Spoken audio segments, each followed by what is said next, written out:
બરસાનાની લઠમાર હોળી એક અલગ જ મજા.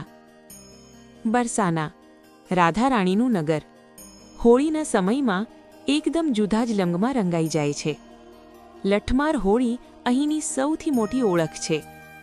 દર વર્ષે હોળીના થોડા દિવસો પહેલાં બરસાનાની ગલીઓમાં જોરદાર રોનક જોવા મળે છે. 2026માં આ અનોખો ઉત્સવ 25 ફેબ્રુઆરીએ મનાવવામાં આવશે. આ પરંપરા ક્યાંથી આવી? બધું એ રાધાકૃષ્ણની શરારતો સાથે જોડાયેલું છે.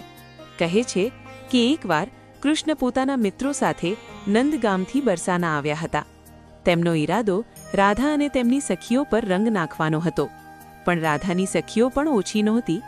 તેમણે કૃષ્ણ અને તેમના મિત્રોને લાઠીઓથી દોડાવ્યા હતા. આ જ મજેદાર કિસ્સાની યાદમાં આજે પણ હોળીના સમયે મહિલાઓ પુરુષોને લાઠીઓથી મારે છે અને પુરુષ બચવાનો પ્રયાસ કરે છે, બિલકુલ ખેલમાં, હાસ્ય મજાક સાથે. ઉત્સવ કેવી રીતે થાય છે? અહીં પુરુષોને હુરિયાર કહેવામાં આવે છે અને મહિલાઓને સખીઓ કહેવાય છે. મહિલાઓ લાઠીઓ ઉઠાવે છે, પુરુષો ઢાલ લઈને આવે છે.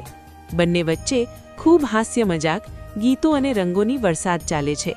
કોઈ ગુસ્સો, કોઈ ઝઘડો નહીં, બધુંય મજા અને પરંપરાનો ભાગ છે.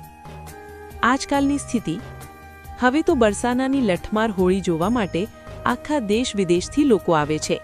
પ્રશાસન પણ સંપૂર્ણ તૈયારી કરે છે જેથી બધાની સુરક્ષા રહે. 2026માં પણ પોલીસવાળા પોતે હુરિયાર બનીને ભીડમાં રહેશે જેથી કોઈ ગરબડ ન થાય.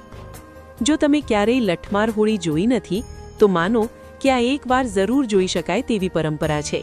અહીં રંગ, મજા, પરંપરા બધુંય સંપૂર્ણ ઉત્સાહ સાથે મળે છે.